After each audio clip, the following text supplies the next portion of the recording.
लोगोफोर बे भिडिअ नोंथांमोना नुनो मोनगोन गुबुन गुबुन मुवाफोरनि सायाव थानाय एसिडफोरनि सोमोन्दै जायफोरा जोंनि थाखाय जोबोद इम्परटेन्ट आरो बयबो मिथिथारनांगौआनोखा आरो जायफोर नोंथांमोनहा कम्पिटिटिभ एग्जाम जिरायगोन बा गुबुन गुबुन इन्टारभिउफोर होगोन दा बिनि बेलायाव साइन्स पार्टनिफ्राय बियो कुइसना फैखायोखा जायफोर एग्जाम होयो मिथिखायो मोनफ्रोमबो एग्जामाव मोनसे फैबाय थायो आरो जिकेफोरावबो बेखौ मोननाय जायो अब्लाबो नोंथांमोना बाहाय आंनि भिउवार्स हिसाबै आंनि बाहाय चेनेलाव नोंथांमोना बेखौ नुनो मोननाय जागोन सफ्ट कपिनि गेजेरजों अब्ला लोगोफोर फैदो जोङो फारियै जागायलांजेनसै बुंनाय जादोंमोन गुबुन गुबुन मुवा बा फिथाइ सामथाइ बायदिसिनाफोरनि सायाव थानाय एसिडफोरनि मुं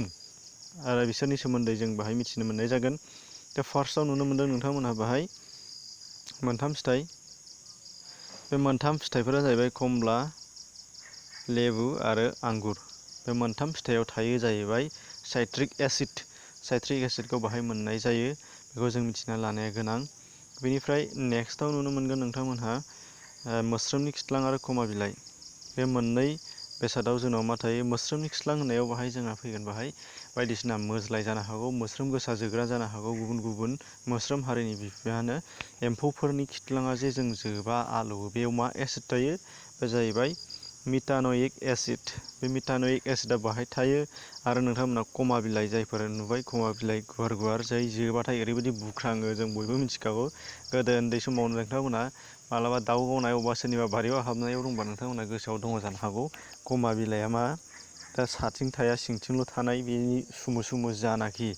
बिजानु बायदि जोंनाव जानाखि हाबोबा आलौवो बेयाव थाहैबाय मिथानयिक एसिड दङनो बेनिखायनो जोंनाव बेबायदि आलौवो बेरेजेनाय बायदि जों मोनो मोस्रोम जोनाय बायदि जों मोनो दा बेखौ जोङो मिथिनांगोन बेनिफ्राय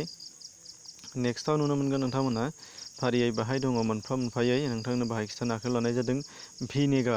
भिनेगाराव थायो एसिटिक एसिड बेनिफ्राय दङ थिनख्लां होयो सोरबा थिंख्लां फिथाइ होननानै बुङो बे जायगायाव थायो टार्टारिक एसिड बाव थायो गाइखेर गोखै जेब्लाना गाइखेरा सेवो गावो अब्ला गाइखेर गोखै जायो बे गाइखेर गोखैयाव थायो जाहैबाय लेक्टिक एसिडआ बाहाय थायो बेनिफ्राय जाबाय फान्थाव बिलाथियाव थायो जाहैबाय नैबे दं नोंथांमोना नुनो मोनगोन आक्जालिक एसिडआ फान्थाव बिलाथियाव थायोनो बेनिफ्राय टमेट'आव थानो नुगोन नोंथांमोनहा अक्जालिक एसिड बेयाव टमेट'आव अक्जालिक एसिड थायो बेनिफ्राय नोंथांमोना नुनो मोनगोन आपेल गोथाङाव मा मोनगोन मेरिक एसिडआ आपेल गोथाङाव थायो होनदों आपेल गोमोनावबा बे थाया अब्ला बाहाय गासै गुबुन गुबुन फिथाइ सामथाइ बा गुबुन गुबुन जिउआरिनि सायाव थानाय माखासे नोंथांमोनहा एसिडनि सोमोन्दै मिथिनो हाबाय भिडिअआ नोंथांनि थाखाय साबजाथाव जागोना जायाखै बेखौ आं बुंनो रोंला नाथाय नोंथांमोना जुदि बेबायदि मोजां मोननानै आरोबाव थुलुंगा होनायनि थाखाय आंखौ आरो चेनेलखौ थांनानै थाहोनो सानदोंब्ला नोंथांमोना साबस्क्राइब खालामनानै ला आरो नटिफिकेसन बेलखौ थुनानै दाबाव आरो नोंथांमोनहा लास्टआव डिसक्रिपसनाव हाबनानै गुबुन गुबुन भिडिअ नायनो दाबाव डिसक्रिपसनाव मानो होनबा गुबुन गुबुन नोंथांनि साबजाथाव भिडिअआ बाहाय थाबावो आंनिफ्राय मोनफा मोनफा लिंकनि गेजेरजों नोंथांमोना बेखौ नायनो हानाय जागोन आरो इन स्क्रिनाव जाखांनाय भिडिअफोरखौबो नोंथांमोना नायनो हानाय जागोन गुड बाय।